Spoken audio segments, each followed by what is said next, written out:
Welcome to బీజీఎన్ Telugu updates. వందల కోట్ల గుజరాత్ సబర్కాంత జిల్లా వాసి భావేష్ భండారి రియల్ ఎస్టేట్ వ్యాపారం చేస్తున్నారు.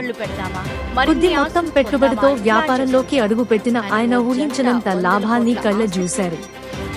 ఆస్తుల్ని కూడబెట్టుకున్నారు. కానీ ఈ ఆస్తిపాస్తులు వ్యాపారం ఆ దంపతులకు ఏమాత్రం సంతృప్తినివ్వలేదు. వీరికి 2 పిల్లలు, 19 ఏళ్ల కుమార్తె, 16 ఏళ్ల కుమారుడు బాటలో నడిచేందుకు సిద్ధమయ్యారు. పిల్లలిద్దరూ 2022లో సన్యాసం తీసుకున్నారు.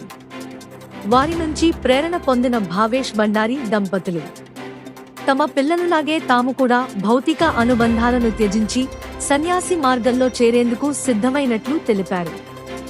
సన్యాసానికి సంబంధించి ఫిబ్రవరిలో జరిగిన ఓ వేడుకలో భావేష్ భండారి, అతని భార్య తమ సంపద 200 కోట్ల రూపాయలు మొత్తాన్ని విరాళంగా ఇచ్చారు. ఏప్రిల్ 22న జరిగే కార్యక్రమంలో అధికారికంగా సన్యాసం తీసుకోనున్నారు. మోక్షం పొందేందుకు యాత్రకు బయలుదేరాలని ప్లాన్ చేస్తున్నారు. ఇందులో భాగంగా భండారీ దంపతులు మరో 35 మందితో కలిసి 4 కిలోమీటర్ల మేర ఊరేగింపుగా బయలుదేరతారు. అక్కడ వారు తమ యావదాస్తుల్ని వదిలేసి తెల్లని వస్త్రాలు ధరించి భిక్ష కోసం ఒక గిన్నె తీసుకుని దేశం అంతటా చెప్పులు లేకుండా ప్రయాణిస్తారు. భిక్షతో మాత్రమే జీవిస్తారు.